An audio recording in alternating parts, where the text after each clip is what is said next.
کوشش نہیں کی، اس لیے کہ انسان نفس کا غلام بن گیا. انسان اپنے نفس کو اس نے اپنا معبود بنا لیا. اللہ کا بندہ بننے کی بجائے نفس کا بندہ بنا، نفس کا غلام بنا. جنہوں نے اپنی خواہشات کو اپنا معبود بنایا، جنہوں نے اپنی خواہشات کو اپنا خدا بنایا، پھر اس قوم کو تباہ نہ کیا جائے گا تو کیا ہوگا؟ میرے سرکار نے فرمایا شراب ام الخبائث ہے. کون مسلمان نہیں جانتا کہ شراب ام الخبائث ہے؟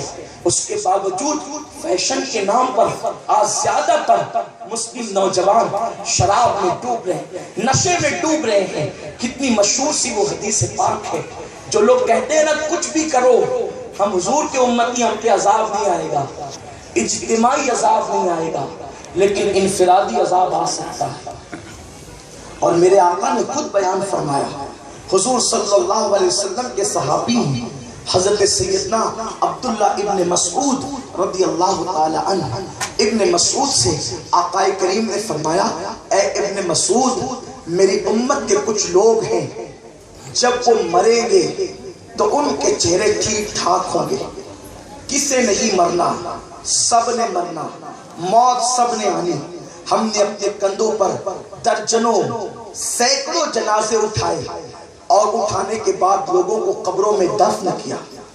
موت کا انکار تو کوئی کر ہی نہیں سکتا. جس کی عقل سلامت ہو، اگر وہ کافر بھی ہوگا تو بھی وہ موت کا منکر نہیں ہو سکتا، موت کا انکار نہیں کر سکتا. اللہ کے حبیب میرے اور آپ کے آقا غیب کا نبی صلی اللہ علیہ وسلم نے فرمایا اے ابن مسعود، میری امت کے کچھ لوگ ہوں گے جب وہ مریں گے ان کے چہرے ٹھیک ٹھاک ہوں گے مرتے وقت، لیکن جس وقت وہ قیامت کے دن رب کی بارگاہ میں ان کی پیشی ہوگی، وہ میدان محشر میں لائے جائیں گے.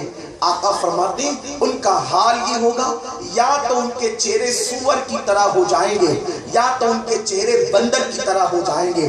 میں اپنے ان نوجوانوں سے مخاطب ہوں جو نشے کے لیے گولیاں استعمال کرتے ہیں، جو نشے کے لیے شراب کی اڈوں پر جاتے ہیں، جو عیاشیوں کے لیے گانے تماشوں کے لیے سمندر کے کنارے تلاش کرتے ہیں، جو غیر مسلم اور کافر لڑکوں کے دیکھا دیکھی، جو ہیرو ہیروئن کے دیکھا دیکھی زنا، شراب اور شباب کی طرف بڑھتے ہیں اور وہ یہ سوچتے ہیں یار جوانی تو عیش کے لیے ہے، جوانی تو عیاشی کے لیے ہے، اور جوانی تو اپنی طبیعت کے مطابق زندگی گزارنے کے لیے ہے. میں اپنے ان نوجوانوں کو دعوت فکر دینا چاہتا ہوں، ان کے دلوں تک میں اپنے دل کا درد منتقل کرنا چاہتا ہوں. میری قوم کے جوان ذرا دل کے کانوں سے سن تو صحیح، جس رسول نے تیرے لیے پوری پوری رات آنسو بہائے اور تیرے لیے مغفرت کی دعائیں کی. اما جان عائشہ صدیقہ سلام اللہ علیہا فرماتی ہیں سردی کی طویل راتوں میں حضور علیہ السلام کو جب اپنے گناہگار امتیوں کی یاد آتی تو آقا کریم ہاتھ اٹھا کر پوری پوری رات امت کے لیے مغفرت کی دعا کرتے.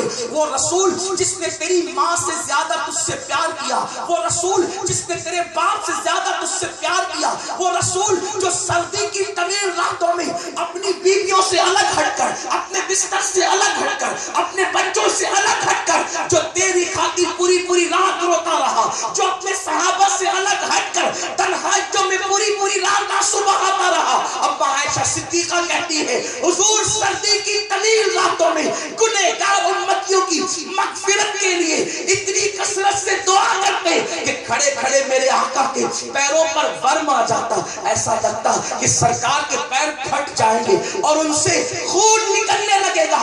میں عرض کرتی یا رسول اللہ اپنے آپ پر جو ہے اپنا خیال بھی تو فرمایا آقا. میرے سرکار اللہ آپ کی امت کے بارے میں آپ کو رسوا نہیں کرے گا، اللہ آپ کی امت کو بخش دے گا. حضور بس بھی کرے. سرکار فرماتے ہیں عائشہ کہ میں اپنے اللہ کا شکر گزار بندہ نہ بنوں. میں تم سے پوچھنا چاہتا ہوں جس رسول نے پوری پوری رات ہمارے لیے مغفرت کی دعائیں کی، اسی لیے کی وہ حضور راتوں کو جگ کر ہمارے لیے دعائیں کرے اور ہم راتوں میں معاذ اللہ عیاشیوں کے لیے، کافروں کے دیکھا دیکھی، مشرکین کے دیکھا دیکھی، ہم جرائم کے لیے راتوں کو گناہوں کے مواقع تلاش کریں؟ آقا کریم علیہ الصلوۃ والتسلیم عبداللہ ابن مسعود سے کہتے ہیں، ابن مسعود میری امت کے لوگ مرتے وقت چہرے تو کچھ ٹھیک ٹھاک ہوں گے، لیکن جب رب کی بارگاہ میں پیشی ہوگی اور میدان محشر میں وہ آئیں گے تو ان کے چہرے یا تو سور کی طرح ہو جائیں گے یا تو بندر کی طرح، جن کو اپنے چہرے پر ایک فنسی کا دیکھنا بھی گوارا نہیں۔ آج وہ کتنے بے باک ہیں۔ اللہ کے حبیب فرماتے ہیں ان کے چہرے سور اور بندر کی طرح ہوں گے۔ عبداللہ ابن مسعود نے عرض کیا، یا رسول اللہ، کیا وہ اللہ کو رب نہیں مانتے ہوں گے؟ کیا وہ قرآن کو اللہ کی کتاب نہیں مانتے ہوں گے؟ کیا وہ آپ کو اللہ کا رسول نہیں مانتے ہوں گے؟ اس کا مطلب عبداللہ ابن مسعود یہ سوچ رہے ہیں کہ جن کے چہرے سور اور بندر کی طرح ہوں گے وہ کافر لوگ ہوں گے۔ آقا کریم نے فرمایا ابن مسعود وہ اللہ کو رب بھی مانیں گے، محمد کو اللہ کا رسول بھی مانیں گے، روح فدا صلی اللہ علیہ وسلم، قرآن کو اللہ کی کتاب بھی مانیں گے، پھر بھی ان کے چہرے سور اور بندر کی طرح ہوں گے۔ عبداللہ ابن مسعود نے عرض کیا، یا رسول اللہ، ان کا قصور کیا ہوگا، ان کا جرم کیا ہوگا؟ آقا فرماتے ہیں ان کے دو جرائم ہوں گے، ان کے دو گناہ ہوں گے۔ ابن مسعود نے کہا وہ کون سے؟ آقا فرماتے ہیں وہ کثرت کے ساتھ میوزک سنیں گے، میوزک کثرت کے ساتھ سنیں گے، اور وہ شراب کا نام بدل بدل کر پیئیں گے۔ 31 نائٹ کو 3 شین کا تعلق اپنے آپ سے بڑا گہرا ہے، ایک تو شراب اور ایک تو شباب اور ایک تو شاعری۔ لوگ گانے، شاعری، گانوں کی شکل میں، میوزک کی شکل میں اس میں ڈوبتے ہیں۔ شباب لڑکیوں کے ساتھ ناچتے اور زنا کرتے ہیں، اور شراب، کسی انگریز مفکر نے، عیسائی نے کہا تھا صلیبی جنگ کے بعد کہ مسلمانوں سے میدان میں نہیں لڑنا، یہ قوم سے ہم کبھی بھی جیت نہیں سکتے، اگر اس قوم کو تباہ کرنا ہے تو اس قوم کے جوانوں کو شباب اور شراب میں ڈبا دیا جائے، یہ قوم کبھی ترقی نہیں کر سکتی۔ اور تقریباً 6 صدی ہجری کے بعد سے آج تک اسلام دشمن طاقتیں یہی کر رہی ہے کہ وہ تمہارے گھر آ کر تمہیں کفر کی دعوت نہیں دیتے، وہ تمہارے گھر آ کر عیسائیت اور یہودیت کی دعوت نہیں دیتے، وہ تمہارے گھر آ کر شرک اور کفر کی دعوت نہیں دیتے۔ وہ جانتے ہیں فلموں کے نام پر، فیشن کے نام پر ہم مسلمانوں کو جو دیں گے مسلمان قبول کرنے کے لیے تیار رہیں گے۔ مسلمانوں، جس رسول نے عبادت میں یہود و نصارہ سے مشابہت کو گوارا نہیں کیا، تم گناہوں میں ان کے مشابہ ہو گئے۔ قرآن مقدس کے اندر سب سے زیادہ جس سورت کو ہم پڑھتے ہیں اسے سورۃ الفاتحہ کہتے ہیں۔ اس سورہ مبارکہ کی آخری آیت یہی ہے، غیر المغضوب علیہم ولا الضالین۔ پوری دنیا میں مسلمان سب سے زیادہ جس سورت کو پڑھتا ہے وہ سورۃ الفاتحہ، اور اس سورت کی جو فضیلت ہے کسی اور سورت کو اللہ نے عطا ہی نہیں فرمائی۔ اس کو میرے آقا نے ام الکتاب کہا، قرآن کی اصل کہا، اور فرمایا جتنی کتابیں آسمان سے نازل ہوئی ان سب کے مضامین اللہ نے قرآن میں بیان کیے، اور پورے قرآن کے مضامین اللہ نے سورہ فاتحہ میں بیان فرمایا۔ اس سورۃ الفاتحہ کے اندر آخری آیت ہے غیر المغضوب علیہم ولا الضالین۔ مسلمان کتنی اس کو بار بار پڑھتا ہے، لیکن کبھی سمجھا بھی مسلمان نے؟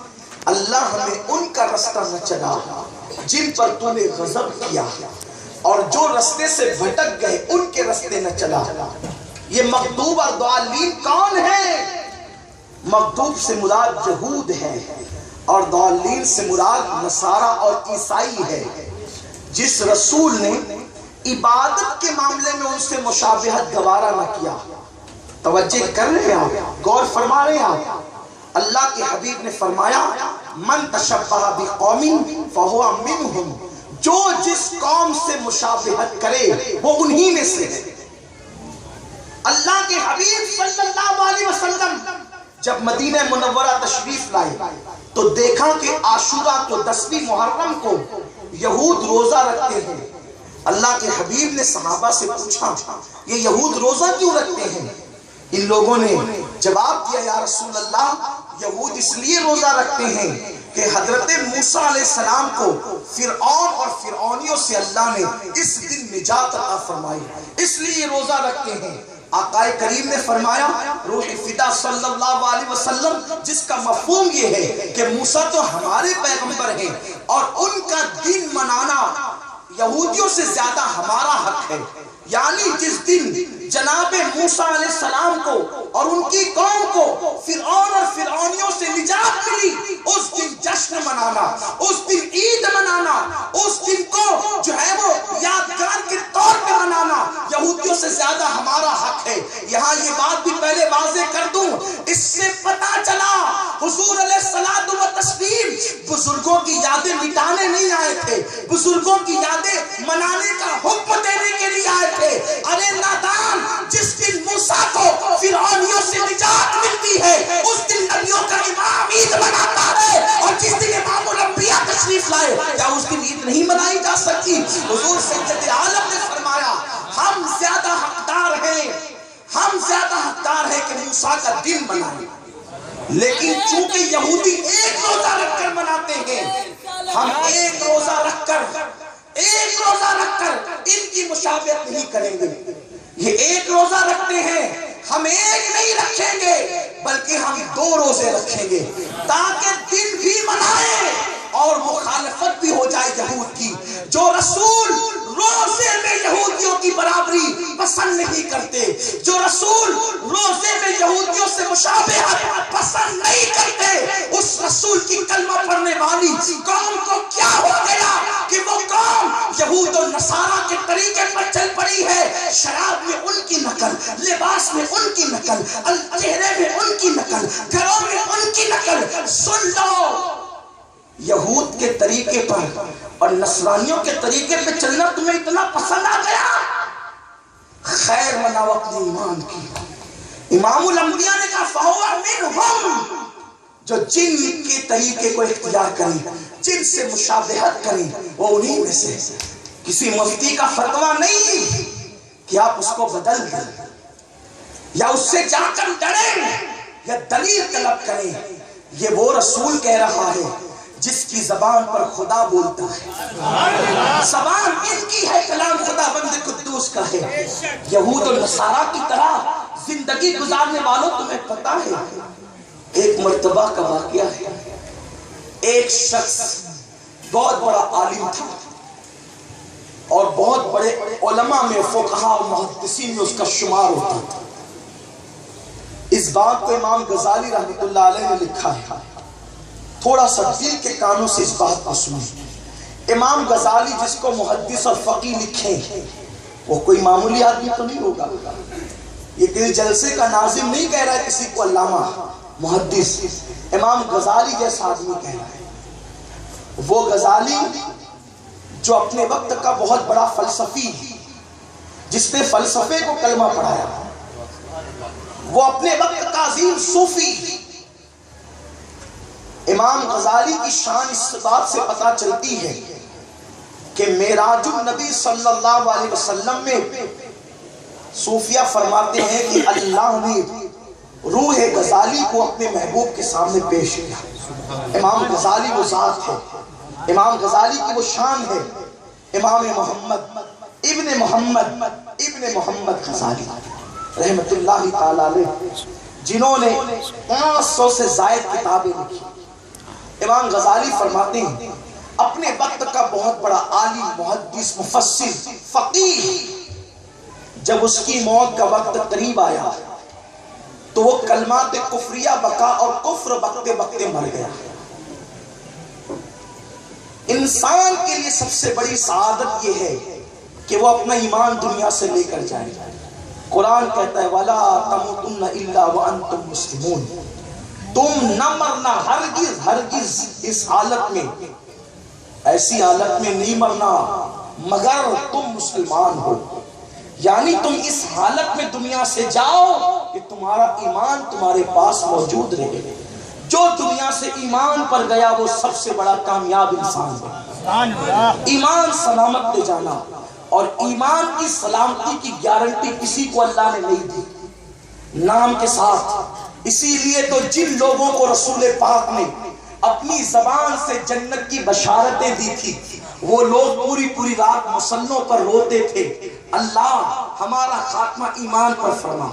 آج جس میرے بڑے پیر سرکار قادریت غوث السمدانی شہباز لامکانی ان دین نورانی سید الاولیاء غوث العالمین سرکار شیخ عبد القادر جیلانی البغدادی سید الاولیاء، جن کے بارے میں وقت کا مجدد یوں کہتا ہے، سر بھلا کیا کوئی جانے کے ہے کیسا تیرا، اولیاء ملتے ہیں آنکھیں وہ ہے تلوا تیرا.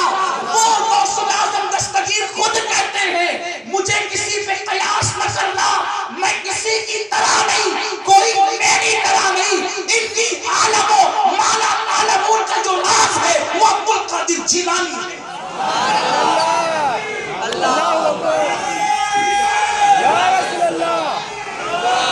جس نے چوروں کو قطبیت کا مقام عطا کیا، جس نے 12 برس کی ڈوبی ہوئی کشتی کو گرا دیا اور بارات کے ساتھ وہ کشتی کو نکالا. یہ قصے نہیں، یہ حقیقت ہے. وہ غوث الاعظم دستگیر عید کے دن بھی روتے تھے. ایک دن عید کے دن روتے ہوئے کسی نے دیکھا تو پوچھا، یا شیخ الشیوخ، اے بزرگوں کے بزرگ، اے پیروں کے پیر، آپ رو رہے آج عید کے دن؟ فرمایا عبد القادر کی عید اس دن ہوگی جس دن عبد القادر کا خاتمہ ایمان پر ہوگا. دیکھا، جس کی ٹھوکروں سے مردے جلائے جاتے ہیں وہ اپنے ایمان پر خاتمے کے لیے رو رہے ہیں. کیوں؟ تاکہ قوم کو فکر دے. اور غوث پاک فرماتے ہیں، جو ایمان پر خاتمے کی فکر نہیں کرتا، مجھے ڈر ہے کہ جب وہ مرے گا تو کافر ہو کر مرے گا. ایمان پر خاتمے کی کوئی گارنٹی نہیں ہے. اس لیے بزرگان دین سب سے زیادہ ڈرتے تھے. وہ جنت کی فکر بھی کم کرتے تھے، محشر کی فکر بھی کم کرتے. وہ سب سے بڑی فکر کرتے تھے ایمان پہ جانا، کیونکہ انہیں پتا تھا ایمان پر چلے گئے تو پھر وہ کریم ہے. حق تعالی بھی کریم اور محمد بھی کریم. دو کریموں میں گناہگار کی بن آئی ہے. صد شکر ہستے میاں نے دو کریم. ہم دو کریموں کے درمیان ہوں گے کب؟ جب ایمان پر جائیں گے. لیکن ایمان پر جانا کوئی آسان چیز نہیں. اگر اللہ خفیہ تدبیر کرے تو پھر نبی کا بیٹا بھی کفر پر مرتا ہے.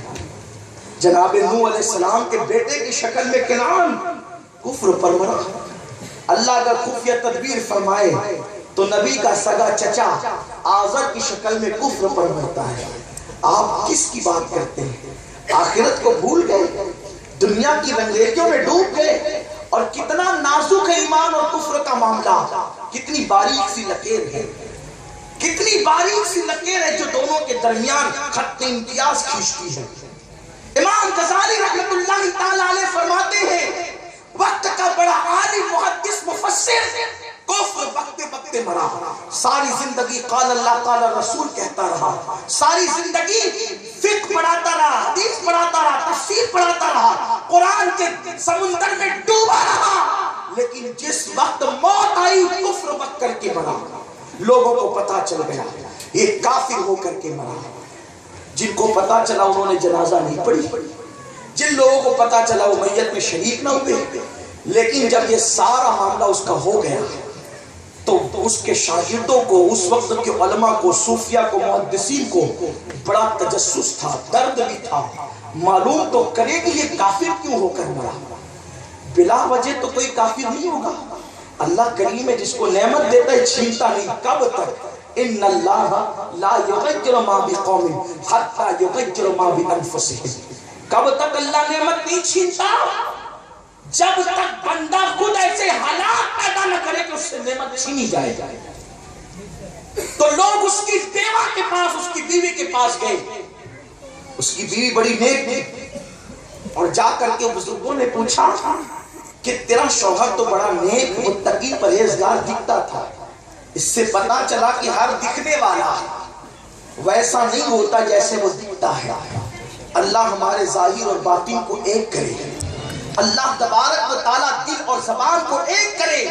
اللہ کے حبیب نے 14.5 صدیاں پہلے کہا تھا میری امت پر ایک وقت ایسا آئے گا لوگ زبان سے دین کی باتیں کریں گے، ان کے اندر دین نہیں ہوگا، ان کا دل دیندار نہیں ہوگا۔ ہماری قوم کے لوگ جب بیٹھتے ہوٹلوں کی کرسیوں پر محفلوں میں ایسی دیندار کی باتیں کرتے ہیں کہ غالب کا وہ شعر یاد آتا ہے، یہ مسائل تصوف، یہ تیرا بیان غالب، تجھے ہم ولی سمجھتے جو نہ بادہ خار ہوتا۔ ہر مسائل تصوف بیان کرنے والا صوفی نہیں ہوتا۔ امام جامی فرماتے ہیں کہ جیسے طوطا لوگوں کی باتیں رٹ کر بولتا ہے تو کیا وہ انسان ہو جاتا ہے، ایسے نیکیوں کی باتیں کرنے والا ہمیشہ نیک نہیں ہوا کرتا جب تک یہ دل تبدیل نہ ہو۔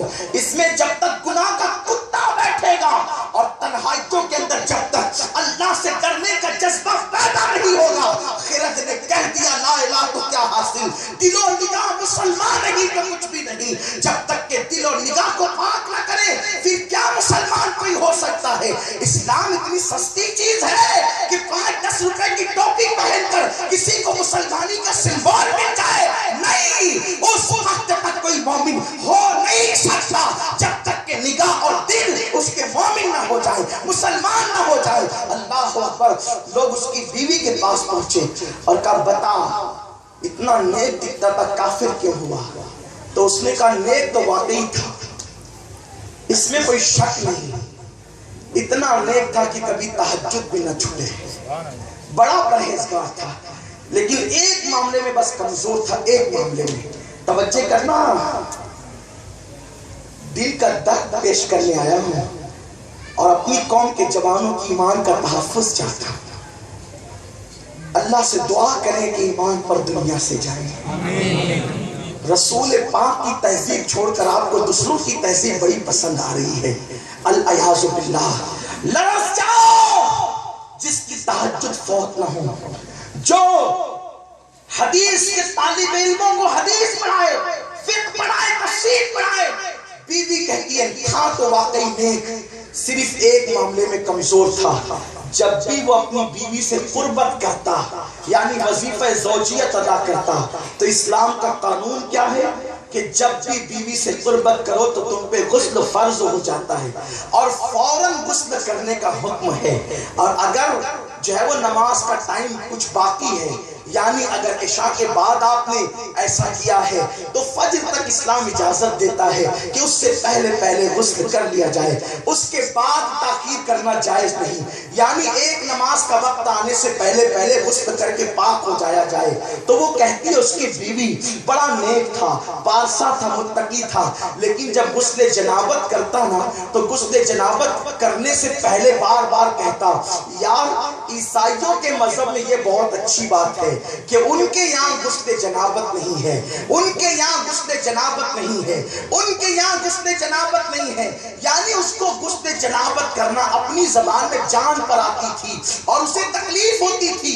سردیوں کے موسم میں یا اور پانی کا گرم انتظام نہ ہوتا ہوگا تو اس کو اذیت ہوتی ہوگی تو کہتا تھا کہ ہمارے یہاں غسل جنابت ہے لیکن ان کے یہاں یہ اچھی چیز ہے کہ غسل جنابت ان کے یہاں نہیں ہے۔ مجھے لگتا ہے اسی نحوست کی وجہ سے اس نے عیسائیوں کے ایک غلط فعل کی جو ہے وہ تعریف کی اور مذہب اسلام جس نے عیسائیت کو منسوخ کر دیا اس کے ایک فعل سے ناراضگی کا اظہار کیا، اس لیے یہی سبب بنا اس کے کفر پر دنیا سے جانے کا۔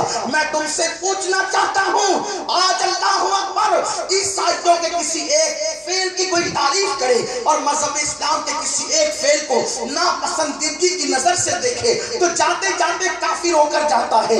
تم سے پوچھنا چاہتا ہوں یہودوں کی طرح، یہودیوں کی طرح داڑیاں مڈا کر کے کٹروں میں پھینکنے والوں، اسی طرح سے گھر کے ماحول کو انگریزی تہذیب کے مطابق ڈھالنے والوں، اللہ اکبر کانوں میں ہیڈ فون لگا کر کے میوزک سننے والوں، گانے سننے والوں، اپنے آپ کو مسلمان ہونے کا دعویٰ کر کے یہود و نصارہ کے طریقے پر چلنے پہننے والوں، سکھوں کے طرز پر ہاتھوں میں کڑے پہننے والوں، مشرکین کے طرز پر ہاتھوں میں ڈورے باندھنے والوں، میں تم سے پوچھنا چاہتا ہوں، اتنا عبادت گزار اگر عیسائیوں کے ایک معاملے کو پسند کر لے، عمل نہ کرے، اس نے غسل جنابت ترک نہیں کیا تھا، عمل نہیں کیا تھا، پسند کیا تھا، جو پسند کر لے وہ دنیا سے کفر پر جاتا ہے، جو ڈوب گئے ان کی تہذیب میں، جو ڈوب گئے ان کی گندگی میں، ان کا حال کیا ہوگا؟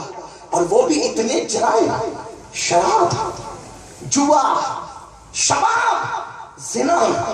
آپ غور تو کریں، لوگ کہہ رہے ہیں اس وقت ملک شام تباہ ہو گیا، یمن سے آگ اٹھ رہی ہے، حلب کھنڈرات میں تبدیل ہو گیا، عراقیوں کی گردنوں پہ چھری چل گئی۔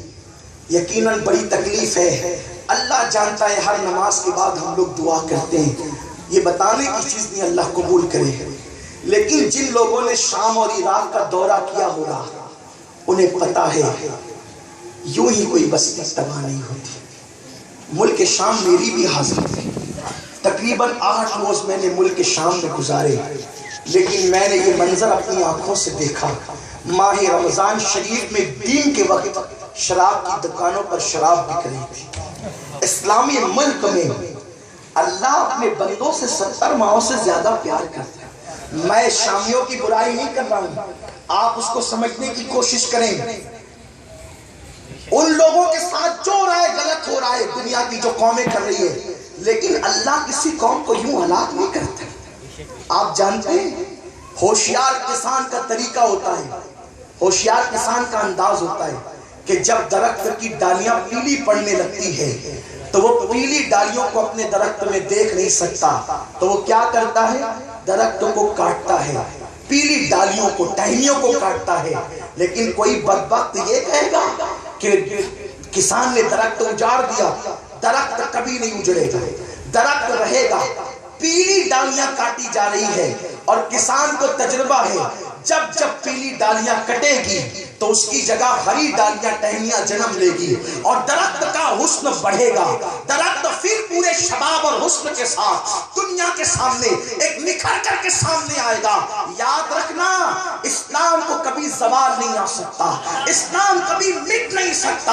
اگر دنیا کی حکومتیں شام عراق کو تباہ کر کے یمن میں آگ برسا کر یہ سوچتی ہے کہ ہم نے اسلام کو تباہ کر دینا ہے، اسلام میں مٹ جانا ہے، تو خدا کی قسم میرے اللہ کا قرآن کہتا ہے هو الذی ارسل رسولہ بالہدی ودین الحق لیظہرہ علی الدین کلہ وکفی باللہ شہیدا۔ اور ایک مقام پہ فرمایا ولو کرہ المشرکون، اللہ کا دین غالب ہونے کے لیے آیا ہے، اسلام غلبے کے لیے آیا ہے، اسلام کبھی نہیں ملے گا، مسلمان مغلوب ہوں گے، اسلام کبھی مغلوب نہیں ہوگا۔ جس طریقے سے کسان پیلی ڈالیوں کو چھاٹ کر کے ہری ڈالیوں کے انتظار میں وہ درختوں کو چھاٹتا ہے تاکہ پھر شباب ہو، پھر بہار ہو، بلا تشبیہ اور بلا تمثیل۔ قدرت جب دیکھتی ہے کہ مومن مومن نہ رہا، کلمہ گو کے اندر ایمان نہ رہا، وہ بے ایمان بن گیا، اس کی راتیں اب سوز و گداز میں نہیں بلکہ چنگ و رباب میں اور گانوں میں، غزلوں میں، شراب میں، عیاشیوں میں، یہ سب میں ہو گئی۔ کسی نے کہا تھا نا، جس کو پاس شریعت نہ خوف خدا، غلط ہے مسلمان مارا گیا۔ وہ ایک تصویر تھی جو مٹا دی۔ ہم مسلمان اگر کامل مسلمان ہوتے نا تو شام کا یہ حال نہیں ہوتا۔ ہم مسلمان بننے کی بجائے تصویر مسلم بن گئے ہیں۔ تصویر اور جسم میں فرق کیا ہے؟ تصویر کھڑی رہ سکتی ہے، چل نہیں سکتی، تصویر بول نہیں سکتی، تصویر کام نہیں کر سکتی، یہی ہے نا۔ ٹوپی ہے، امامہ ہے، چشمہ ہے، چادر ہے، جبہ ہے، قبہ ہے، سب ہے، بلکہ کبھی کبھی جسم سے زیادہ خوبصورت تصویر نظر آتی ہے، لیکن تصویر کوئی کام کر نہیں سکتی۔ ایسے ہی ہم تصویر مسلم بن گئے، داڑھی ہے، ٹوپی ہے، جمعہ کی نماز ہے، رمضان شریف میں روزوں کا کچھ حد تک اہتمام بھی ہے، کچھ حد تک کے کرتے پاجامے بھی ہے، لیکن یہ تصویر مسلم ہے۔ مسلم کون ہے؟ مومن کامل کون ہے؟ میں قوم کو کافر کہنے نہیں آیا، لیکن بات یہ کہنا چاہتا ہوں، مومن کون تھے؟ جسے ابو بکر صدیق کہتے ہیں نا، وہ مومن کامل تھے۔ جسے عمر ابن خطاب کہتے ہیں، وہ مومن کامل تھے۔ جسے حنظلہ کہتے ہیں، مومن کامل تھے۔ حضور کے ایک منادی کی آواز پر جس نے پہلی رات کی دلہن چھوڑ کر جان دے دی، وہ مومن کامل تھا۔ جس نے اسود کی شکل میں بارات چھوڑ کر کے اپنا سب کچھ رسول پاک پہ لٹا دیا، وہ مومن تھے۔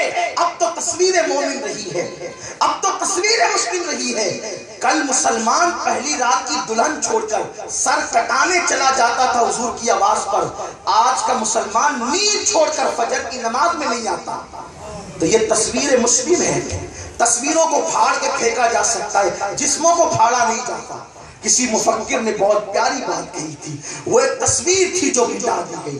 غلط ہے مسلمان مارا گیا، مسلمان کو مارنا اتنا آسان نہیں ہے۔ مسلمان پہ تلوار اٹھتی ہے تو 4000 فرشتے آتے ہیں، تسبیح چھوڑ کر کے فرشتے زمین پہ آتے ہیں جب مسلمان مارا جاتا ہے۔ جب مسلمان کا لہو زمین پہ گرتا ہے، اس سے پہلے خدا وحدہ لا شریک کی غضب کو لوگ گویا کہ دعوت دیتے ہیں۔ اللہ اکبر، رب تبارک و تعالی قہاری اور جباری کا اظہار کرتا ہے۔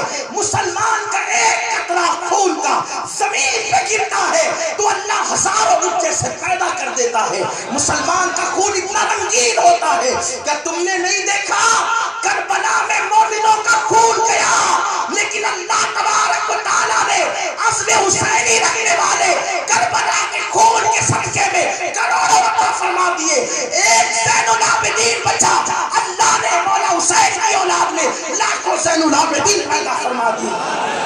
مومن کوئی معمولی نہیں ہوتا، مومن اللہ کے رازوں میں سے ایک راز ہے، مومن خدا کے رازوں میں سے ایک راز ہے۔ اللہ اکبر، مومن وہ ہے جس کے لیے قرآن کہتا ہے وَأَنْتُمُ الْأَعْلَوْنَ إِن كُنتُم مُؤْمِنِينَ۔ مومن تباہ ہونے کے لیے نہیں آیا، مومن امامت کے لیے آیا، مومن قیادت کے لیے آیا۔ وہ ایک تصویر تھی جو مٹا دی۔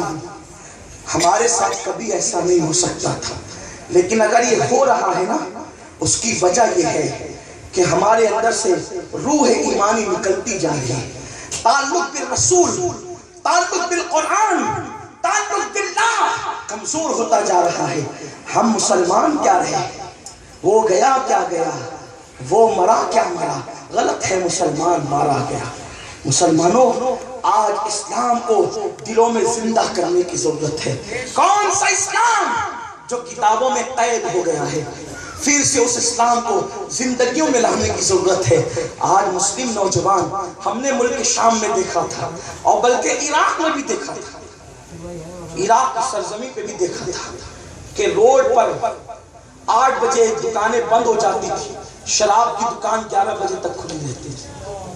قومیں یوں تھوڑی تباہ ہوتی ہیں، جب قوم نبی کا دل دکھاتی ہے تو تباہ ہوتی ہے۔ نوح کو تانا دیا، قوم نوح تباہ ہو گئی، اور مصطفیٰ جان رحمت کی قبر انور میں جو لوگ دل دکھا رہے ہیں تو پھر وہ قوم تباہ نہیں ہوگی، وہ قوم تباہ نہیں ہوگی۔ آپ جانتے ہیں جب تک قوم اسلام پر رہے گی کا کوئی کچھ بگاڑ نہیں سکتا۔ عرب کے شہرہ نشینوں کو قیصر و کسریٰ کا تاجدار جس نے بنایا تھا وہ اسلامی تعلیمات تھی، حضور کی محبت تھی، یقین محکم عمل پہ ہم محبت فاتح عالم۔